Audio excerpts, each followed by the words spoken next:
All right, Aaron Sampson, we didn't bring your beautiful face on this couch just to talk about E3. Battlefield Hardline. So this was announced.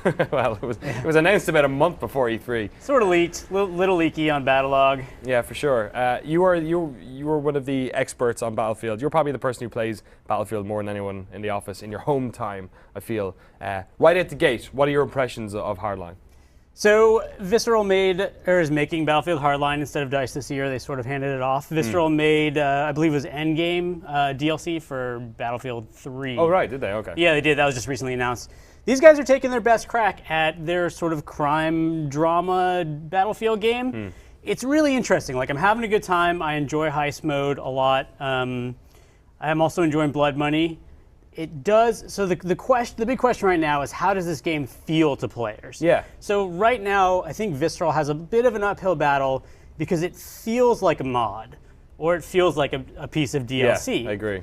And so they're really going to have to bring a lot more to the table to just convince Battlefield players that they're not just paying $60 for a slightly iterative experience. I guess that's where maybe the single player stuff comes into the fold. But the beta is out right now. I want you to jump in right now. We're gonna ask you a bunch of questions, and if folks at home have any questions at all for Aaron and Chris as well, feel free to send them and use the usual. We've actually got the new GameSpot chat up, which we had over E3.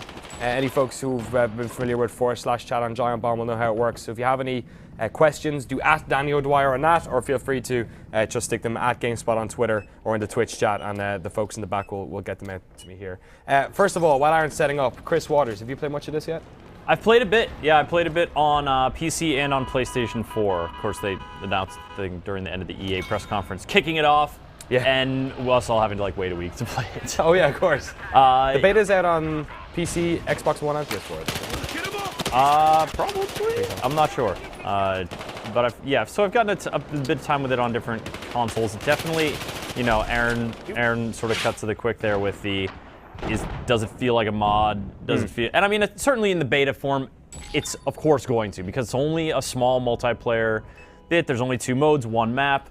And it's, it feels like it's running on Frostbite 3. It's the animations, all that stuff is very Battlefield. Yeah, like the UI is basically what Battlefield looks like the colors of the teams and stuff. Yeah, but you can sort of get this glimpse of how they're trying to differentiate within the loadout screens, within the progression screens. They're definitely trying to create a different visual look in those areas for it. Nicely done. That is some pretty great defense. You'll park the car on top of the helicopter before it can take off move. That's pretty good. Before people ask, Aaron's playing this on PC and getting moided. And doing so he's got a self-revive. Okay. As part of his kit, which is really interesting, and I remember having this ability in Killzone 2 multiplayer, and even though it's something that a lot of people can use in this game, you're just hardwired to think dead is dead in a multiplayer shooter. So many times you use the self-revive and just get up and no one's looking at you. You could just murder everybody. Other times you blow up, but whatever. Aaron, first of all, I want to ask you, the vehicles in this game, they feel a lot different to what the vehicles are used for, at least in Battlefield. Yeah, what's your take on it? In Battlefield 4, anytime you had a vehicle that was a non-armored vehicle, like an MRAP, hit a pebble, the thing would just explode. I mean, they were really, really underpowered. So I think Visceral has done a good job in this game of making cars more useful, and the purpose of that is so you can get into things like car chases. Cars handle better, they take more damage, they can bounce off objects, sometimes a little comically, like in the case of the motorcycle. You can ride that thing along walls. Yeah. You hit a jump, and what's interesting is it doesn't just fly up next to the wall, it kind of looks like the tires adhere to the wall a little bit, because it tilts a little. It's definitely a Matrix style wall ride. Yeah, it's great. But, again, I'm okay with these things as long as there's purpose behind them. And again, the purpose is to keep players in the battle longer, You don't want to just be riding down the street in a vehicle and get hit by 3 bullets and your vehicle explodes and then there's no car chases because vehicles are too fragile. So, Visceral said that was one of the ways they differentiated this game. That's true. Whether, they need to talk about more things now, though. They need to talk about, they brought some gadgets that are new, semi-new, like the zip line sort of a throwback to Battlefield 2 Special Yeah, Forces. are people using those? So the zip line's actually really cool to get from rooftop to rooftop. Is that mostly for snipers, or? Yeah. Oh, well, other players can use it. For example, when you get money and blood money, you run down the middle of the street, you're just going to get run over by somebody. So you can use a zip line to, bridge the gap between two areas or get down the street a lot faster. Now the grappling hook. Hold on, before we move on from zipline, I just want to confess, I was playing a match before we came on the show. Yeah. Straight up shot to death by a zipline. Oh wait, he shot the zipline into you? A dude killed me with a zipline. That's pretty good. We were in this he's on top of the garage and I'm kind of here. And it's like my weapon wasn't too long range, so he lined it up, and then all of a sudden, I just die. That's like getting killed by a smoke grenade in Counter-Strike. This cable is coming out of my kill cam brain, and it says killed by zipline. That takes a lot of talent too, because the zip lines don't just go anywhere.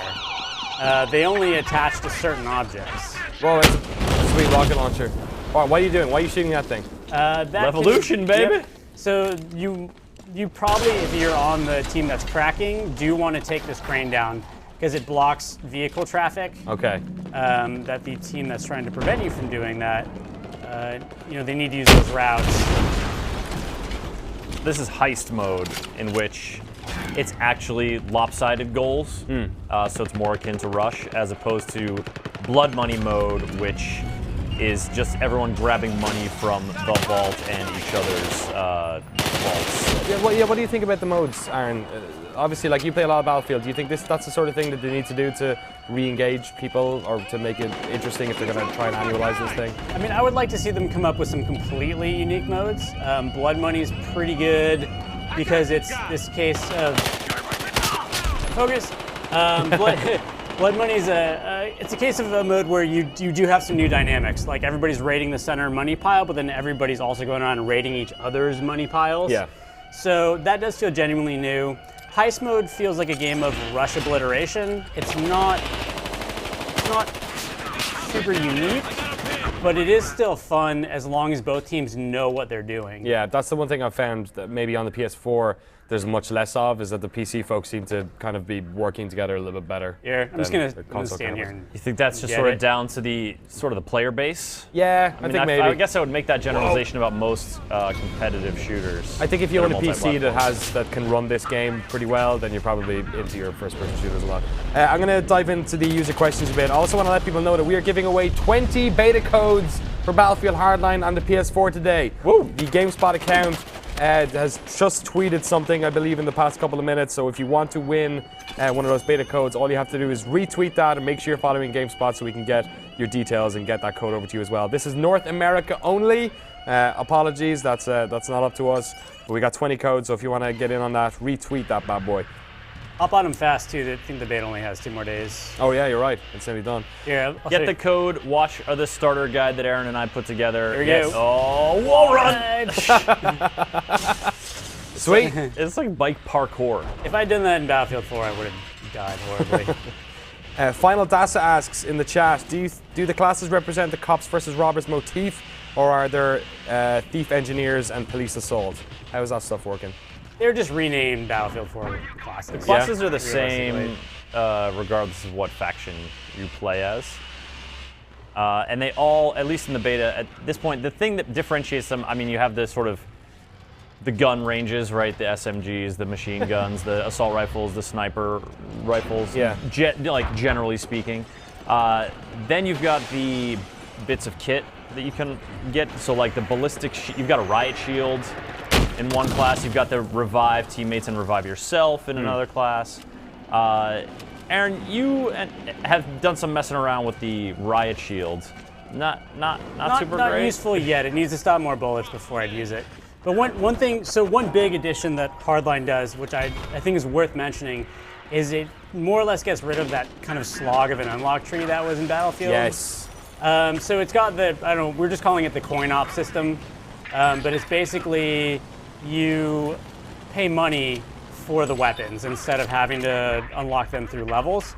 Although you do still have to go through service stars in order to get the ability to buy certain attachments like barrel mods and scopes and things like that. But for the most part, you're kind of able to just pick and choose what you want, right? Instead of you've just unlocked this new version of this pistol you never used anyway. Yeah, so veteran Battlefield players know exactly which guns and, which scopes they like, and there's no reason for them to be wasting their time unlocking the red dot sight for the 100th time in a row.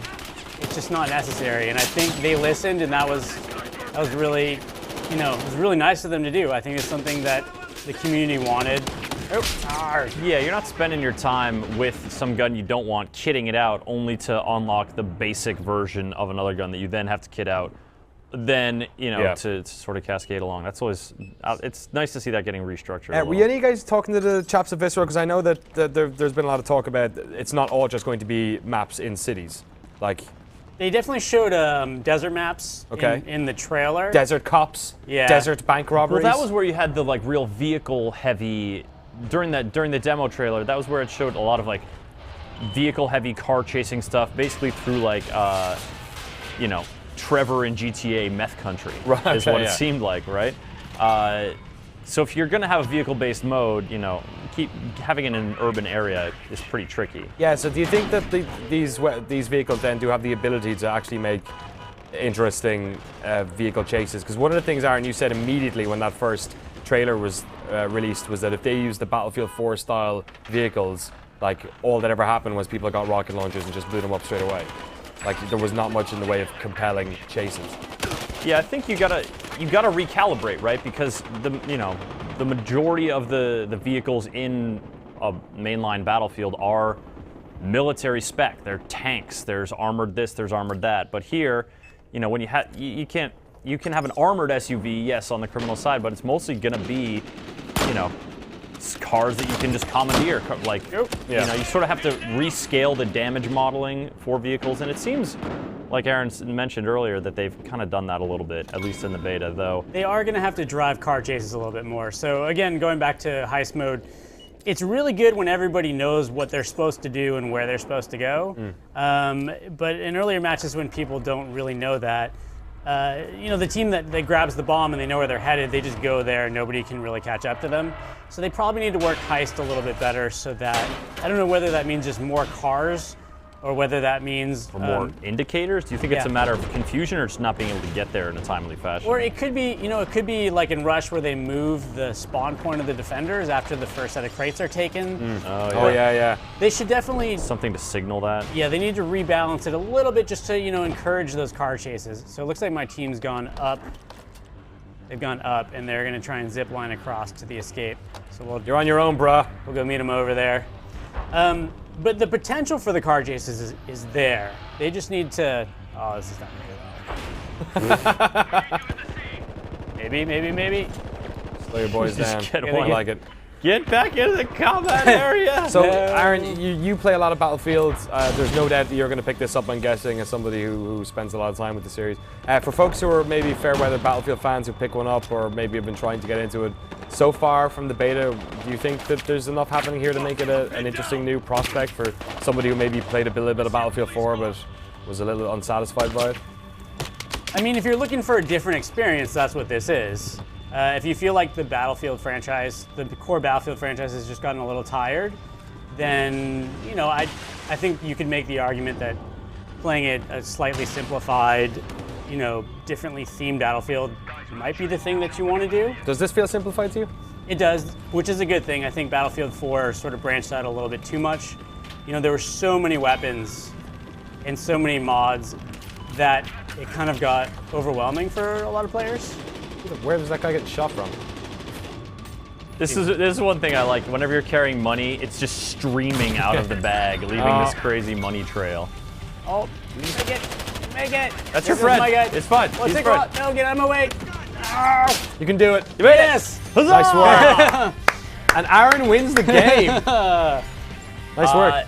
Aaron, one last... I feel...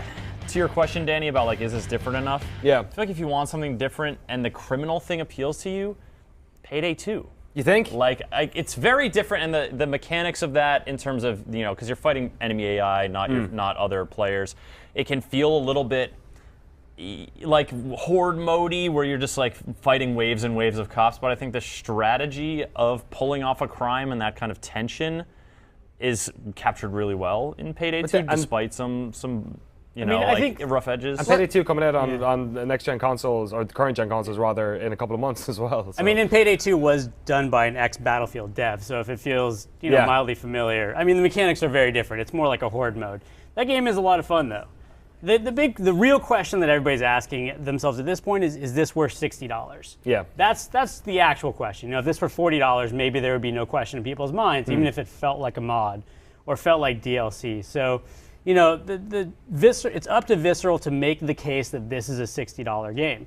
And that's hard to do when you've only shown one map in 2 modes. Yeah. So we'll see what they do. Do you think they'll lean on the single player stuff though?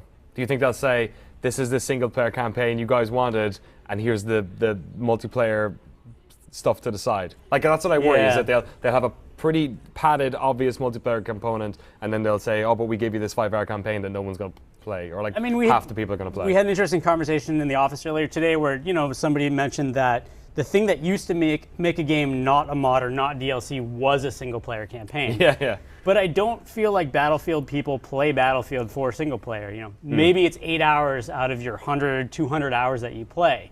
So I think that marketing thinks that single player is the thing that attracts people. I think Battlefield players just want solid multiplayer. That's where they want the money put, and that's what the experience that they want.